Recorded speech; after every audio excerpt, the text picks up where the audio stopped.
Welcome to the Bioinformatics CRO podcast. I'm your host, Grant Belgard. Today we're exploring wetware computing, living neural networks as computing substrates. Our guest, Dr. Ewelina Kurtys, works with FinalSpark, a Swiss biocomputing startup building a remotely accessible neuro platform where researchers run experiments on human neural organoids connected to electronics and microfluidics. Ewelina's background spans pharmacy, biotechnology, and a neuroscience PhD with postdoctoral work in brain imaging before moving into industry and startup work, bridging AI, neurotech, and business development. We'll cover her current work, the path that led there, and advice for anyone curious about this new frontier. Welcome to the show. Thank you so much. Very happy to be here.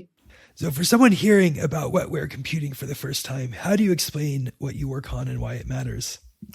So we are trying to build computers using living neurons, the same as we have in our heads.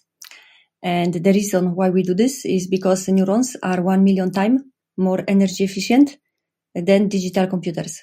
So we want to solve the problem, which is now emerging, that artificial intelligence, the silicon one, digital, is using exponentially increasing amount of energy. So this is a problem which is growing, and many people are searching for solutions.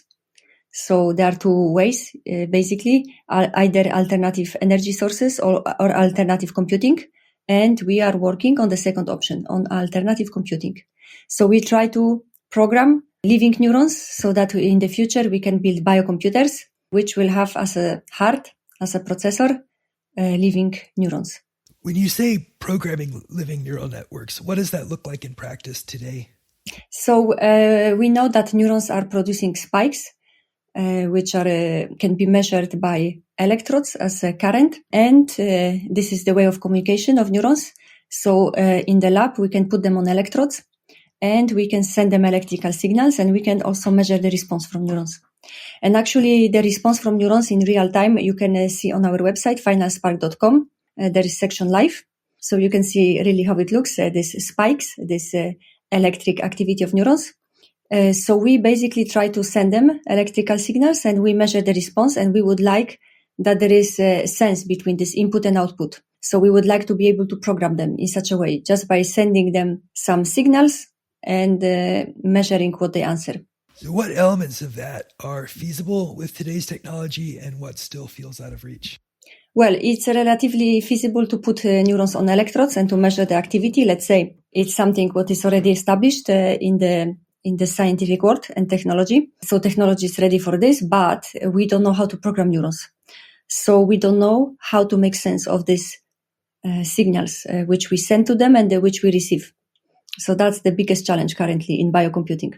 And so is there a way to tell if a neural culture has learned something, or is that still in the future? Yes, it's difficult. At the moment, we do really simple experiments, the basics. For example, we just want that neurons increase the activity or decrease the number of spikes they produce. So this is the most simple task you can give to a living neuron. And yes, so this you can measure very easily. If they behave as you wanted, that means they learned something. But this is still very difficult and not fully reproducible.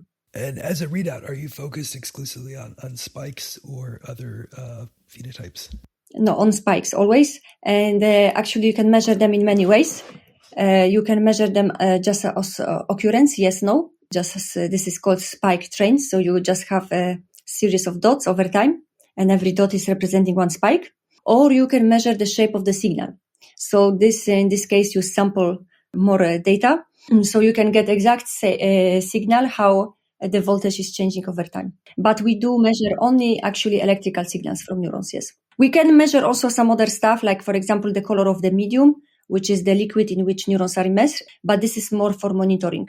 How do you structure input-output, and what forms of reinforcement have you found meaningful so far? The most simple reinforcement is just sending the impulse, electrical impulse. But we also developed other methods. So we know that neurons are also communicating via neurotransmitters in the brain, and we try to reproduce this in our lab. So, for example, today you can stimulate neurons with dopamine to reinforce the behavior, which is considered as a reward, the dopamine signal. And we do this in such a way that we chemically neutralize dopamine, then we put it in the medium, in the liquid in which neurons are immersed.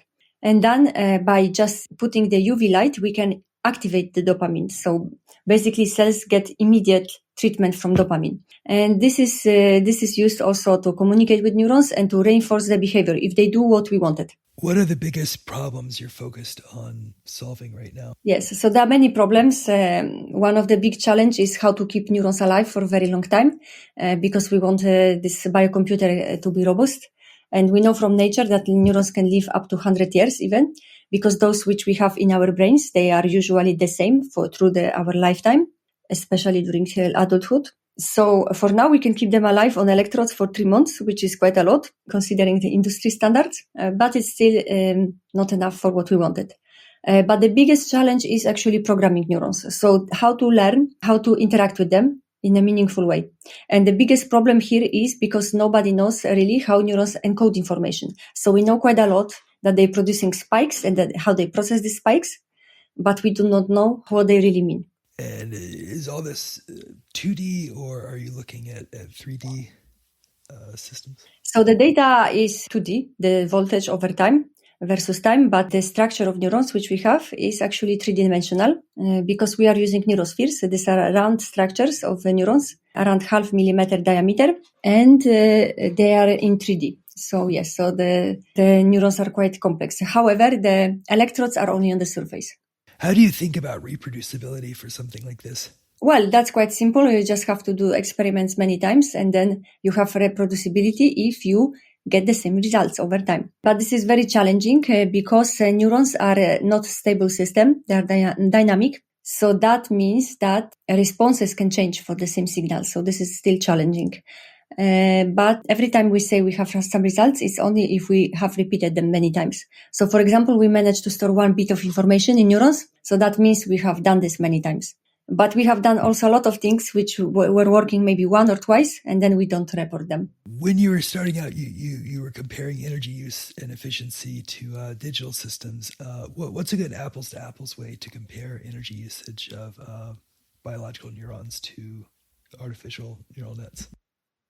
Well, it's still a bit tricky to compare, but we can have some ideas about the brain efficiency, by neurons efficiency, by looking at the human brain. So actually all what we assume about biocomputers today is based on our observation of the human brain.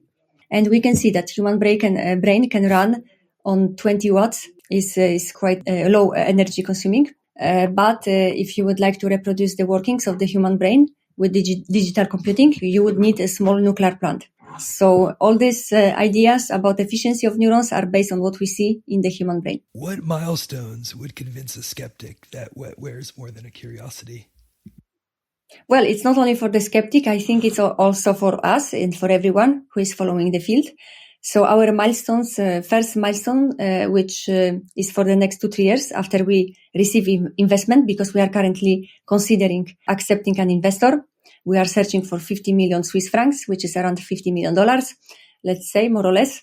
And with this investment, we can have tight timeline, because for now we are self-funded, so everything can take longer. But assuming the investment, we would like to solve the problem of learning in vitro. So the problem I just described, that nobody knows how to teach neurons something, how to encode information also. So we would like to do basic algorithm in 2-3 years. And after the next around 3 years would be advanced algorithm, because we would like to match the performance of digital computing. And the last milestone would be scaling, because we would like to, of course, be able to build huge structures of neurons, much bigger than human brain, whatever will be technically possible. And we assume that the biocomputer will be ready in around 10 years. And this will be so-called bioserver. So this will be a computer which will be available remotely, as today you can access cloud computing. So that's the idea which we have in mind. It's just the difference will be that it will be much, much cheaper. So for example, maybe you will be able to run ChatGPT or something similar on the living neurons, but it will be much, much cheaper because of this lower energy consumption.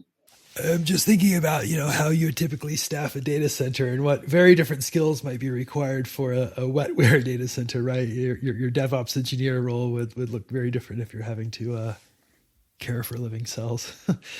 How might that look in practice from the perspective of the engineers running the data center? Well, so yes, so biocomputer will need a little bit different expertise, but we hope that everything will be automated. So, now we, of course, do a lot of things by hands, but in the future, we hope it will be all automated facility, and I'm sure it will happen.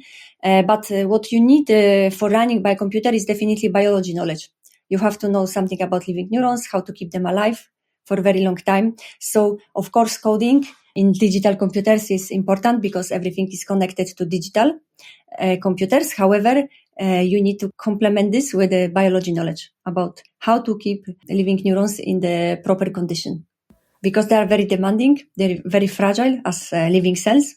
So you have to keep temperature, pH, everything perfect for them. Where might wetware make the earliest real-world impact? So we believe in generative AI because it's very energy consuming, and also because we believe that human brain is very good at solving complex problems, generating ideas. So if you use the living neurons for that, it will be working much better. That's what we believe. Definitely more efficient. What collaborations are most valuable for you at this stage? So for the moment, I would say I don't know if you can call it collaboration. We do collaborate a little bit with some hardware providers, because we need, for example, some systems for electrodes for living neurons. But what is most important is maybe more that we give our access to our lab for free or paid access. So for free, we give it to universities. We have accepted 9 universities from 34 applications, and we prioritize those who have the biggest chance to publish. We also have, which is a surprise for us, we didn't plan for this, we also have clients who pay us for subscription to get access to our lab remotely. Because everything in our lab, you can do also remotely. You don't have to be in the lab in Switzerland. And we have this because during COVID, our engineers have developed all this remote system to access the lab when they couldn't go physically. But later we decided to use this opportunity and invite universities to collaborate. And also we got a lot of requests, and we started to open paid subscriptions for private clients. That's really interesting. Yeah. So that's very important for us because it gives us some revenue, and also it gives us some kind of recognition, maybe appreciation to our work, because this is emerging field. So still many people don't know about biocomputing. What surprised you the most since you started working with neuronal cultures as computing elements? I think the most surprising is how difficult it is to program neurons. I know that people from many years try to figure out this on many models. Also, there are a lot of, physical models which are not using living cells, but some models of living cells, living neurons, and it's still nobody knows how neurons encode information. That's amazing that it's so difficult. What do people outside the field most often misunderstand, and how do you correct it? I think what people don't understand, sometimes they say that we build a human brain in the lab. So that's not what we do. I think it's important from ethical perspective, because we don't try to reproduce human brain in the lab. We just use the same building blocks as in human brain, which are living neurons. So this is a big difference. And I think because of the anthropomorphic bias, people often see human traits in everything. So of course, if we use human neurons, then people think, is it conscious? Can it feel? So these are actually important ethical questions, although I think they are more raised for general public than for really philosophers or ethicists. And I think this requires some thinking from philosophers. Of course, we are happy always to get suggestions. And also we hope that we can use some work of philosophers to also kind of answer all these difficult questions. But it's normal thing that every new technology is always raising some concerns and some surprise in some people. So yes, this is important to address this, but I think philosophers can do this much better. And we actually try to encourage many philosophers to work on biocomputing. We have done a lot of effort. Last year I was at a conference in the Netherlands about ethics in technology. So we try to reach out to this kind of philosophers who could be interested to work on these topics. Is everyone in this space pretty much using human neurons, or are other species used? I think it doesn't matter at this stage. We are using human neurons because it's the easiest to produce at the moment, because you can get today, you can get stem cells which are commercially available, and they are derived from the human skin. So you can produce huge amounts of neurons quite easily. And yes, we could also use animal neurons, absolutely. At this stage of the project, it doesn't matter. If you suddenly had a 10-fold increase in stable, high-quality cultures, What would you do that you can't do now? Well, we would run experiments longer because our lab is fully automated, so we can run experiments 24/7. But of course, because neurons usually live up to 3 months, you cannot really maybe run this longer. So I think it would be easier to make long-term experiments. That's first. And the second, the maintenance of the lab would be easier because every time neurons die, we have to exchange them. It's quite efficient process, but still it would be easier if we don't have to do this too much. How do you think about the balance between advancing the biology, so getting higher quality, more robust cultures, and pushing the tooling that you're using, electrodes and software and so on? I think both are important. I think definitely the second one is much easier. But keeping cells alive and making sure we have, there's a lot of questions we can have about how to culture neurons and how to do this. So biology is, I think, much more complex. Engineering is just a matter of time. Of course, resources, we are a very limited team because we are just 6 people. So, of course, we are also limited by this. But let's say our engineers are so excellent that it's quite, it's a matter of time to build stuff. However, biology is just, it's not only of being good or not. It's just biology. It's complex and sometimes you just have to do a lot of trial and error. So this is, I think, much more difficult. So when did you first get interested in this interface of biology and computing? So I actually, I did my research in neuroscience, so that was totally different field, pure biology. But but I did also research in medical imaging because I was doing brain imaging mainly. So my first job in industry was medical imaging service. I had a little experience there. And in medical imaging, you use a lot of AI. At that time, it was hype. It was a hot topic. So I learned this way about AI, and I get interested in that. And I had a chance at the time I was living in London, and I had a chance to, attend many different events, networking. I was also doing business development, so I was interested in, connecting to people. And I attended AI Summit in London, which was, I think, 2019. Then I met the founders of FinalSpark, and I get interested because it's not easy to combine, or also to go outside your field. So I said, okay, if they try to build computers from living neurons, but they are engineers, then that must be interesting. So I decided that it's a cool project because generally I always look at the people, because every topic can be interesting or not. But on the daily basis, it all depends with which kind of people you work with. So I think every topic can be good, but it's just mostly the people. But what I've noticed is that when you look at the very deep tech research, usually you have nice people to work with. So that's why I'm in this field. Looking back at your own degrees and training, what experiences most uniquely shape how you approach problems in this field, since this field is so multidisciplinary? Well, I have to say the PhD experience for sure, because it gives you a chance to do independent research. But also before PhD, I did some projects. So it always depends on how much autonomy I had in the lab. I think I learned a lot about this, and also I get the confidence. That's important because that I realize that I really can solve problems and it works what I do. So it gives you, it's confidence boost is important. And then when I left academia, then actually maybe setting up my own company in the UK because I work with FinalSpark as a consultant.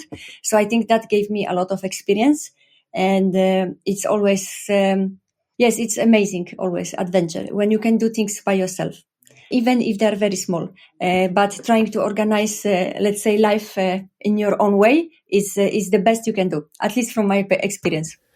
What did you learn from the business-facing roles that scientists often overlook? What I learned, I think the biggest lesson was what I learned as a scientist who left academia is that it's not so much important to be smart, but what is the most important is that likability, that people have to like you. And actually every deal you make in your life depends on whether people like you, not whether you are so smart or not.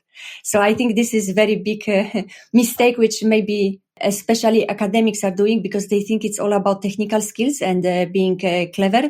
But of course, some threshold you need to pass. You have to maybe pass some minimum, but all the rest is all about, I would say, likability. It's a lot about, talking to people, and everything usually works if you get a good connection with the clients.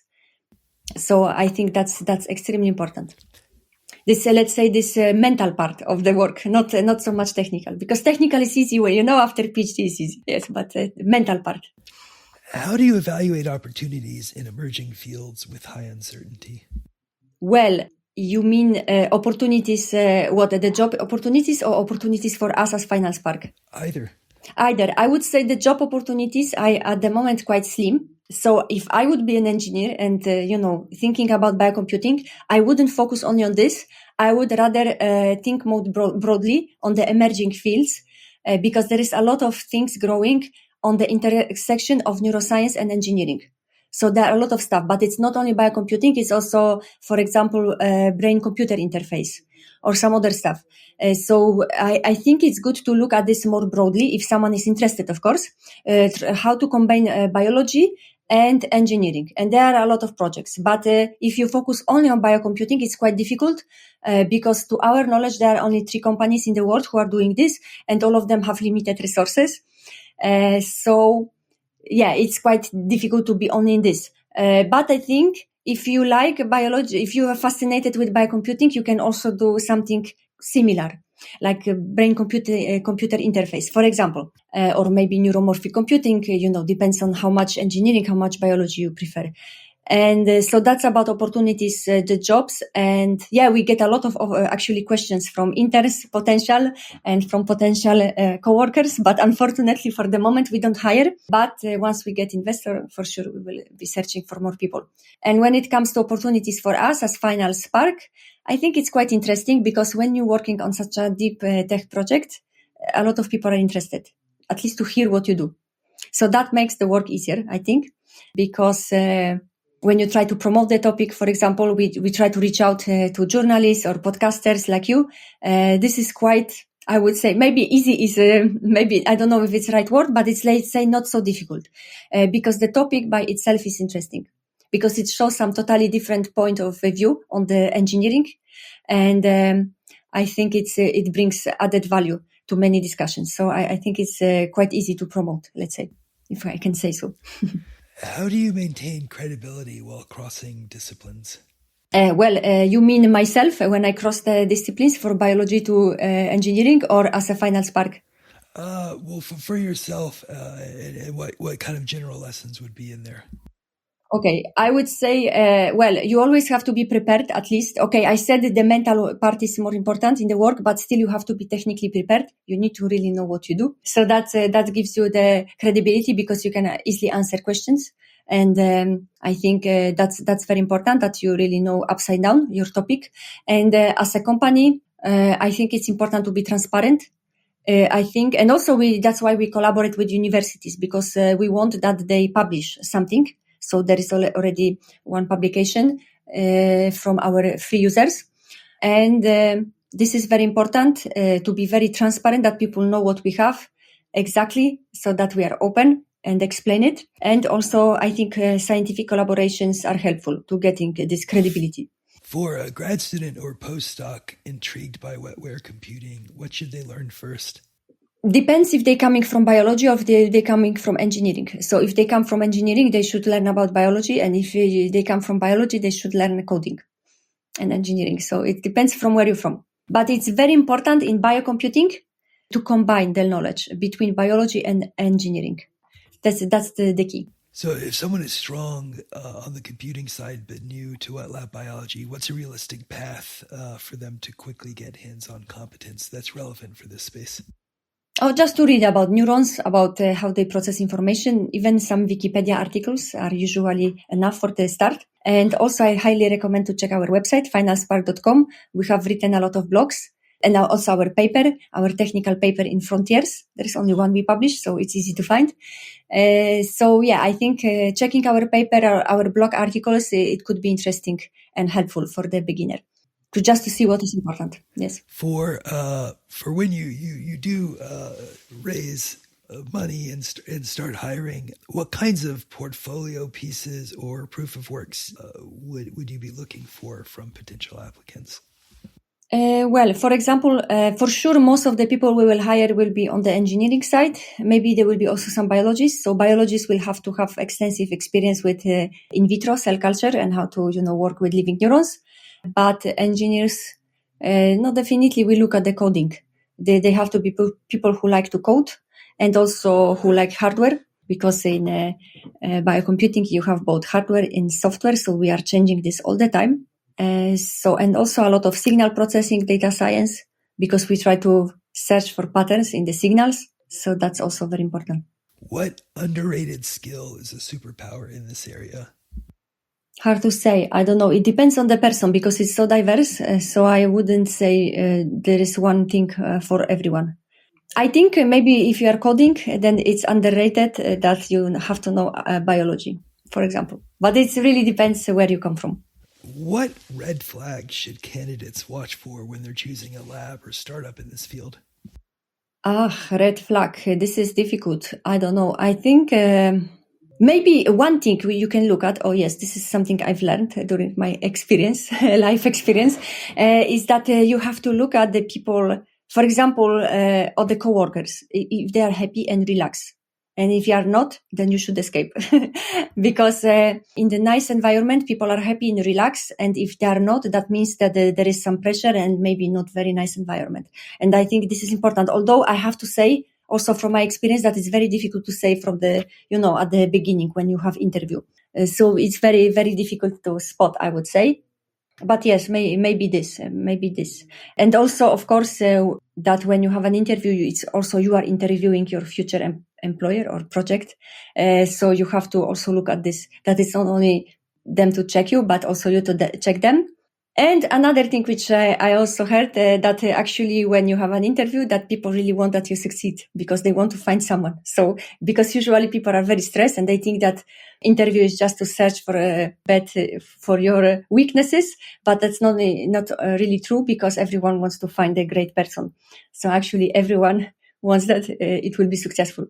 That I heard from my friend who is actually HR manager, very experienced. So she always told me this, that people usually misunderstand that. But it is very generic. It's not only about this field.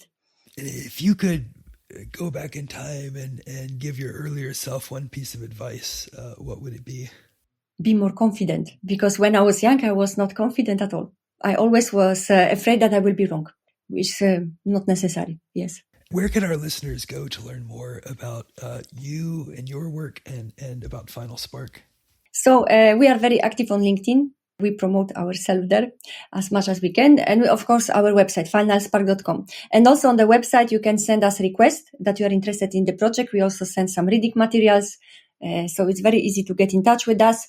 We are also on Discord. This is on our website. And we have also a newsletter. Also, you can subscribe on our website. So many ways to get in touch and learn more and join the community, which is growing very fast. Well, Ewelina, thank you so much for joining us. This is enlightening. Thank you so much. It was a pleasure. The Bioinformatics CRO provides computational biology services to academics, research institutions, biotechs, and pharmaceutical companies on a flexible hourly basis. Visit our website, bioinformaticscro.com, to learn more.